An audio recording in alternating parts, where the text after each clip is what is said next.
자, 이제 우리 다시 사사기로 돌아왔습니다. 사사기 4장에는 세 사람이 연합해서 하나님의 일을 이루어가는 기사를 다루고 있어요. 그 세 사람은 드보라라고 하는 사람, 바락이라고 하는 사람, 야엘이라고 하는 사람이에요. 드보라는 사사이고 바락은 그 드보라의 군대 장관이에요. 야엘이라고 하는 사람은 여인인데 어찌 보면 평범한 가정주부예요. 그 여인이 주애를 감당합니다. 그래서 이 세 사람이 연합해서 하나님의 나라의 일을 이루어가는 것을 우리가 볼 수 있어요. 자, 그러면 그 한 사람 한 사람을 우리가 좀 구체적으로 살펴볼 필요가 있습니다. 먼저 드보라이죠. 자, 오늘 4절 5절에서는 이렇게 말합니다. 4절 5절 같이 한번 읽어볼까요? 시작.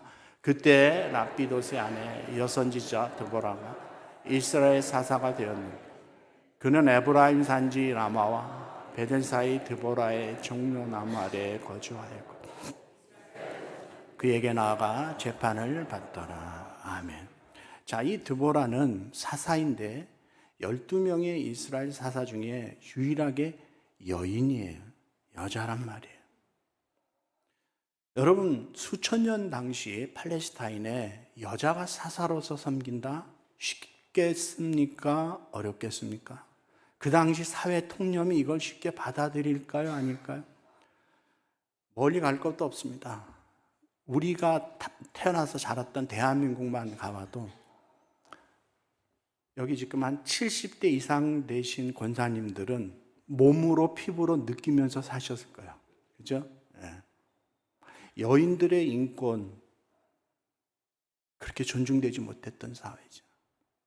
많이 바뀌었습니다.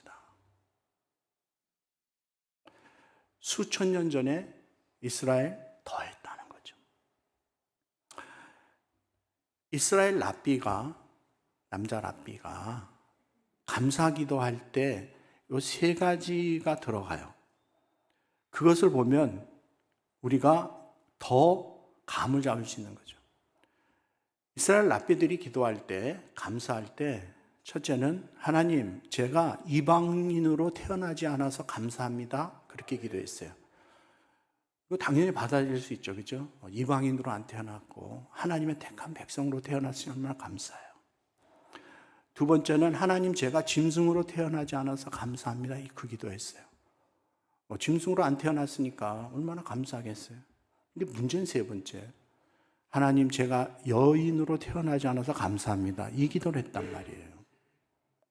그러니까 여자로 태어난 거를 감사하지 못했다는 거죠. 이게 팔레스타인, 이스라엘 사람들. 자, 이런 사회적인 통념 가운데 여인이 사사로 섬긴다? 쉬운 일이 아니라는 것이죠. 그런데 하나님께서 드보라라고 하는 여인을 부르셔서 사사의 일을 맡기신다는 거예요. 그런데 이 드보라라고 하는 이 여사사는 사사기에 나오는 다른 남자 사사들과 다른 특징을 가지고 있어요. 세 가지 특징이 있습니다. 첫째는 이 드보라는 예언자이면서 사사예요. 예언자. 이스라엘 역사를 통틀어 보면 예언자이면서 백성들을 다스렸던 사람은 딱 세 사람밖에 없어요. 모세, 사무엘, 그리고 드보라예요. 놀라운 일이죠. 이 드보라가 굉장히 깊은 영성의 사람이었어요. 그렇기 때문에 하나님의 음성을 듣는 그런 영성, 깊은 영성을 가지고 있던 여인인 것을 우리는 알 수 있다는 것이죠. 자, 예언자예요. 그런데 예언자이기 때문에 받는 제약이 한 가지 있어요. 그것은 뭐냐면 예언자는 군대를 이끌고 직접 전쟁에 참여하지 않는다는 거예요. 자, 모세의 경우를 보십시오. 아말렉과 전쟁이 벌어졌어요. 실질적으로 이스라엘 군대를 이끌고 전장에 가서 피 튀기는 전쟁을 하는 장군, 이스라엘의 리더는 누구였어요? 여호수아였죠. 모세는 뭐 했습니까? 산에 올라가서 손 높이 들고 이스라엘의 승리를 위해서 하나님 앞에 기도했다는 거죠. 그래서 예언자이기 때문에 직접 군대를 이끌고 전쟁에 참여하지 않고 손 들고 기도해 주는 거예요. 자, 사무엘이 예언자입니다. 그럼 사무엘의 군대 장관은 누가 역할을 했어요? 전쟁을 했어요? 바로 사울 왕이었다는 거죠. 지금 여사사 드보라가 예언자로서 하나님의 말씀을 받아 예언하며 다스립니다. 그러면 군대 장관은 누구였어요? 바로 오늘 본문에 등장하는 바락이라고 하는 사람이었다는 것이죠. 그래서 다른 남자 사사들과는 다른 아주 독특한 예언자이면서도 백성을 다스리는 사사의 역할을 하는 사람이 바로 드보라라고 하는 여인이었다는 것이죠. 또 하나는 랍비돗의 아내라고 하는 이 표현이 우리가 주목해야 될 표현이라는 것이죠. 자, 랍비돗의 아내, 그러니까 드보라는 여인이지만 결혼한 여인이죠. 그죠? 남편의 이름이 뭐예요? 랍비돗이에요. 랍비돗이라고 하는 사람의 아내가 바로 드보라라고 하는 사람이에요. 그런데 남편의 이름이 랍비돗인데 이 히브리 원어 랍비돗은 또 다른 의미가 있어요. 이것은 사람의 이름과 동시에 어떤 의미가 있냐면 랍비돗은 횃불이라는 의미를 갖고 있어요. 횃불. 그래서 랍비돗의 아내라는 것을 직역을 하면 횃불의 여인, 횃불의 여자라는 의미예요. 자, 횃불의 여인, 횃불의 여자라고 하는 것이 이스라엘 백성들에게 깊이 각인되는 거예요. 도대체 저 여인이 무슨 횃불을 들었냐 하는 거예요. 바로 이스라엘을 구원하기 위한 구원의 횃불을 든 여인, 그가 바로 드보라라는 거예요. 그래서 그 이름에서 주는 아주 강렬한 인상이 있다는 것이죠. 뭐 이 예화가 적절하다고는 할 수 없지만 사람의 이름을 보면 그런 경우가 있어요. 우리 교회에 구자경 목사라고 아주 제일 젊은 부목이 있잖아요. 구자경. 모르시면은 나가시다가 한번 확인하세요. 잘생겼습니다. 찬양도 잘하고. 근데 자녀를 셋 뒀는데 제일 큰 아들 이름이 원이에요.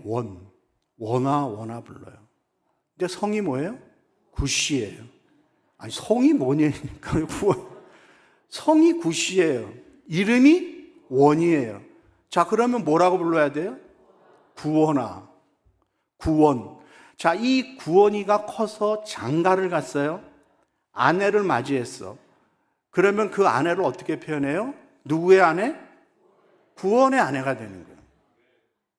그러면 여러분, 제3자가 딱 그 얘기를 들었을 때, 그 이름을 봤을 때 무슨 생각이 들어요? 와, 저 집은 구원이 임한 가정이고 구원받은 아내이고 이런 생각이 당연히 들어오는 거예요. 랍비돗의 아내, 횃불의 여인, 구원의 횃불을 든 여자, 그가 누구라? 바로 드보라라고 하는 거예요. 그래서 하나님이 그 여인을 들으셔서 이스라엘의 4대 사사로 세우시는 거예요. 또 하나, 이스라엘 백성들이 그녀에게 가서 재판을 받아요. 자, 사사기 처음에 서론 말씀드릴 때 사사라고 하는 히브리 원어는 쇼페트라고 하는 단어를 쓰는데 이 쇼페트를 영어로 저지라고 번역을 했어요. 저지가 뭐예요? 재판관이잖아요. 재판하는 사람. 그래서 사사기를 저지스라고 복수로 쓰잖아요. 자, 쇼페트, 사사, 저지예요. 저지 뭐 하는 사람이에요? 재판하는 사람이에요. 그런데 사사기에 나오는 다른 11명의 사사의 삶을 뒤져보면 재판했다는 기록이 없어요. 저지인데. 그런데 유일하게 이 여사사인 드보라의 활동 기록에는 백성들이 이 여인에게 재판을 받다라고 하는 기록이 나오는 거예요.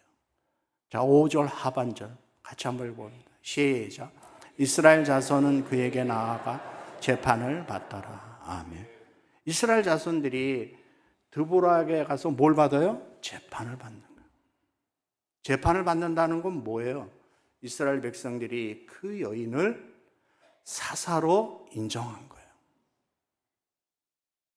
사회 편견 통념은 어쩔지 모르지만 우리보다 낫다고 생각하는 거예요. 그래서 가서 문제를 가져가서 이걸 해결해 주세요 라고 상담하고 그녀가 재판한 것을 받아들인다는 것이죠. 자, 이 드보라의 사건을 통해서 성경이 우리에게 주시고자 하는 말씀이 뭐예요?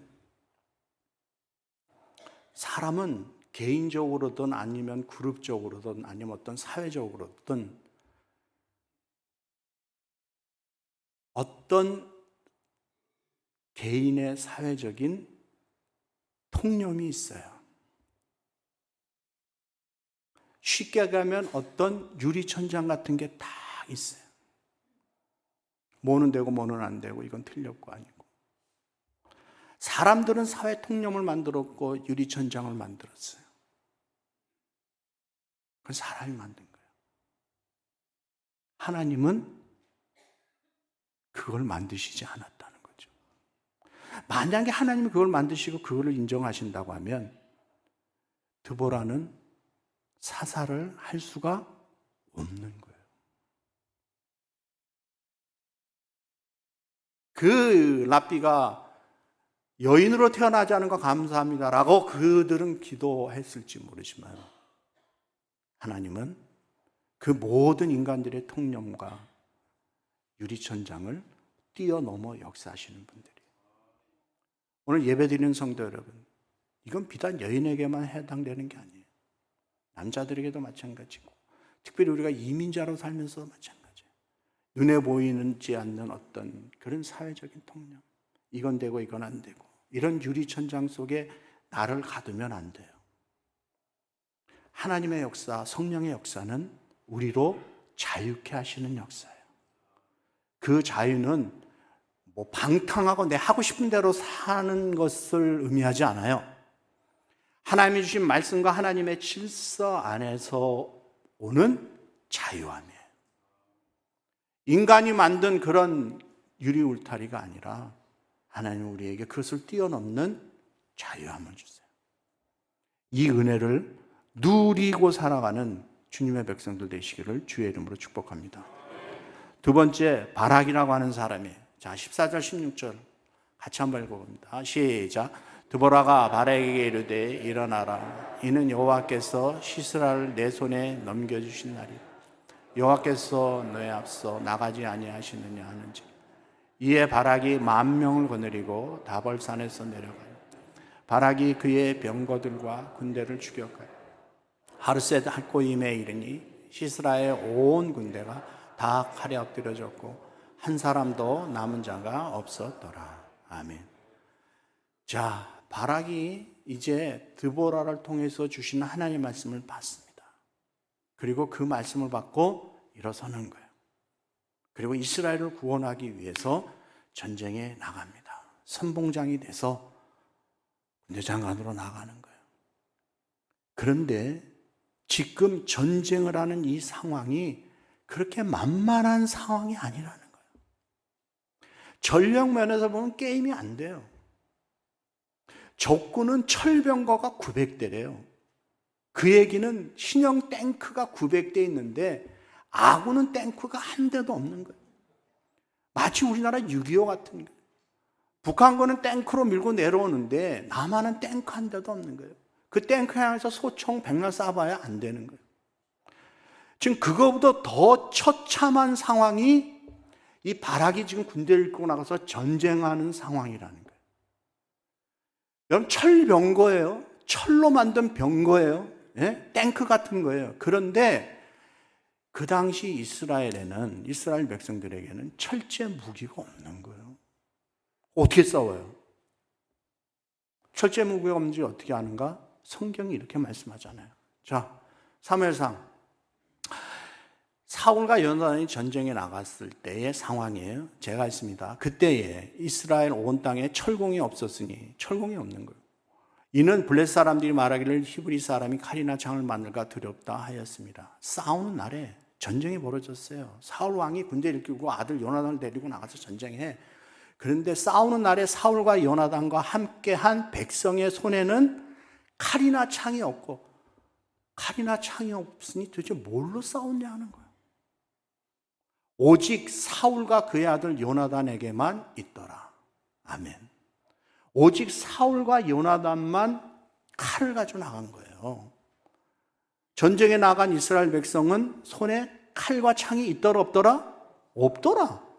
근데 지금 이 사사기하고 사울왕 요나단 전쟁하는 시기하고 비교하면 누가 먼저예요?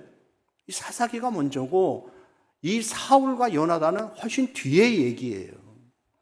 훨씬 역사적으로 뒤인데도 그때도 철기가 없었는데, 철제 무기가 없었는데 지금은 더하다는 거죠. 이건 정말 6.25 때 맨손 들고 탱크랑 싸운 거랑 똑같은 거예요. 상황이 이런 상황이에요. 여러분 같으면 전쟁에 나가실래요?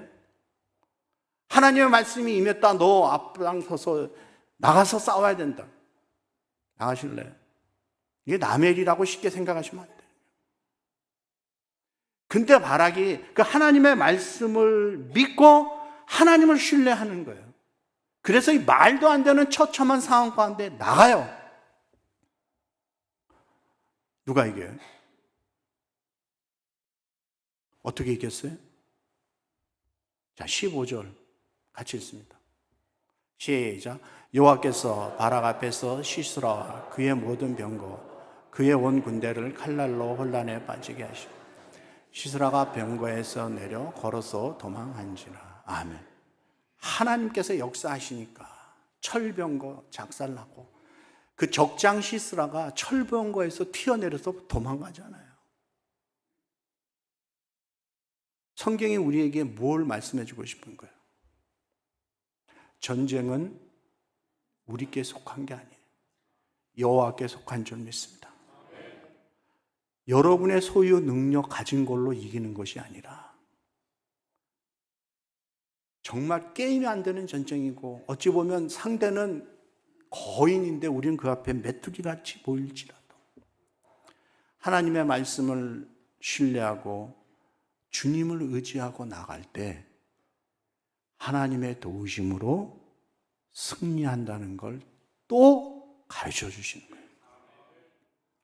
이거는 여러분의 삶에 그대로 돌이켜보시면 나와요, 답이. 여러분 믿음으로 지금까지 인생을 여기까지 걸어오시는 동안 치열한 영적인 전쟁이 없었습니까? 있었죠. 힘든 전쟁, 아픔. 어떤 때는 정말 우리 힘으로 어찌할 수가 없어서 졌구나 하는 생각이 들고 사방을 돌아봐도 나를 도와줄 수 있는 분은 없고 그래서 그 문제 앞에서 눈물로 하나님 앞에 기도할 수밖에 없었던 인생의 순간들이 우리에게 있었다는 거예요. 그런데 우리는 승리했고 지금 오늘 여기서 예배드리고 있는 거예요. 어떻게요? 여러분의 힘과 능력으로 이겨서 이 자리에 있는 게 아니라 도저히 내 능력과 내 소유, 내 힘으로는 이길 수 없는 그 전쟁에서 하나님의 도우심으로, 하나님의 능력으로 승리해서 오늘 이 자리에 있는 줄 믿습니다. 그래서 하나님을 바라보셔야 돼요. 여러분의 소유와 여러분의 손에 쥔 것, 세상 것으로 이길 수 없습니다. 철저하게 하나님의 도우심으로 승리하고 하나님의 은혜로 사는 인생들이라는 거예요. 그것을 잊어서는 안 된다는 것이죠. 자, 마지막 세 번째, 야엘이라고 하는 사람. 자, 이 야엘을 소개할 때 헤벨의 아내를 소개해요. 그러니까 이 여인도 결혼한 여인이에요. 어찌 보면 평범한 가정주부예요. 평범한 가정주부. 그런데 이 여인의 활약상을 성경이 굉장히 디테일하게 길게 설명한다는 거예요. 자, 디테일하게 길게 설명했다는 것은 굉장히 중요한 인물이라는 거예요. 자, 17절로 21절이에요. 성경을 보시고 없으신 분은 앞에 보시고 제가 읽습니다. 여러분 눈으로 따라오세요. 17절. 자, 적장 시스라가 패해서 이제 도망가는 거예요. 시스라가 걸어서 도망하여 겐 사람 헤벨의 아내 야엘의 장막에 이르렀으니 이는 하솔왕 야빈과 겐 사람 헤벨의 집 사이에는 화평이 있습니다. 야엘이 나가 시스라를 영접하며 그에게 말하되 나의 주여 들어오소서 내게로 들어오시고 두려워하지 마소서 하며 그가 그 장막에 들어가니 야엘이 이불로 그를 덮으니라. 시스라가 그에게 말하되 청하노니 내게 물을 조금 마시게 하라. 내가 목이 마르다 하며 우유 부대를 열어 그에게 마시게 하고 그를 덮으니 그가 또 이르되 장막문에 섰다가 만일 사람이 와서 내게 묻기를 여기 어떤 사람이 있느냐 하거든 너는 없다 하라고. 그가 깊이 잠드니 헤벨의 아내 야엘이 장막 말뚝을 가지고 손에 방망이를 들고 그에게로 가만히 가서 말뚝을 그의 관자놀이에 박음에 말뚝이 꿰뚫고 땅에 박히니 그가 기절하여 죽으니라. 아멘. 이게 지금 적장 시스라를 죽인 야엘이라고 하는 평범한 여인이 행한 일을 성경이 디테일하게 설명하고 있어요. 용감한 여인이에요. 용맹스러워요. 그런데 동시에 굉장히 지혜로운 여인이에요. 어떻게 할 수 있는가? 자, 시스라가 도망쳐서 막 오니까 자기 장막으로 유인에 들여오게 하잖아요. 그죠? 유인해서 들어왔어. 그러니까 덜덜덜 떨고 있으니까 이불을 덮어주는 거죠. 안정을 취해주는 거예요.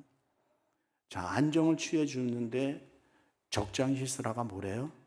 물 좀 나오. 목이 탄다는 거죠. 그죠? 사람이 막 헐레벌떡 도망갔으니까 얼마나 목이 타겠어요. 근데 물을 놨는데 물을 안 주고 우유를 줘요. 얼핏 보면 물보다 영양가 있는 우유를, 그죠? 물보다 영양가 있는 우유를 적장에게 주는 것 같은데, 여러분, 잠 안 오면은 저녁에 따끈한 뭐 한 잔 마시래요? 네, 우유 마시라고 그래요. 따끈한 우유 마시면 잠 깊이 잔다라고 그래요. 시스라를 물 대신 우유 준 거는 예뻐서 영양가 있는 거 심도꾸라 준 게 아니라 너 요놈아 이 수면 좀 먹고 깊이 자라 그 얘기죠. 그러니까 이 적장 시스라는 것도 모르고 목이 타니까 우유를 벌컥벌컥 마셨네. 그러지 않아도 몸이 노곤한데 우유까지 마셔놓으니까 골아 떨어진 거예요. 성경이 말씀하잖아요. 깊이 잠이 들었다. 그래서 죽인 거죠. 굉장한 여인이에요. 자, 여기서 우리가 우리의 믿음의 신앙의 포커스를 이 야엘이라고 하는 여인에게 맞추면 안 돼요. 대단한 여인이에요. 평범한 가정주부가 이 정도 했으니까. 그런데 중요한 것은 그거보다 하나님의 예언된 말씀이 성취되었다는 게 중요한 거예요. 자, 8절 9절 같이 읽습니다. 시작. 바락이 그에게 이르되 만일 당신이 나와 함께 가면 내가 가려니와 만일 당신이 나와 함께 가지 아니하면 나도 가지 아니하겠노라 하니 이르되 내가 반드시 너와 함께 가리라. 그러나 내가 이번에 가는 길에서는 영광을 얻지 못하리니 이는 여호와께서 시스라를 여인의 손에 파실 것임이니라. 드보라가 일어나 발락과 함께 게데스로 가니라. 아멘. 드보라가 바락에게 이 얘기예요. 시스라를 누구의 손에 파셨다? 여인의 손에 파셨다는 거예요. 그래서 이 전쟁의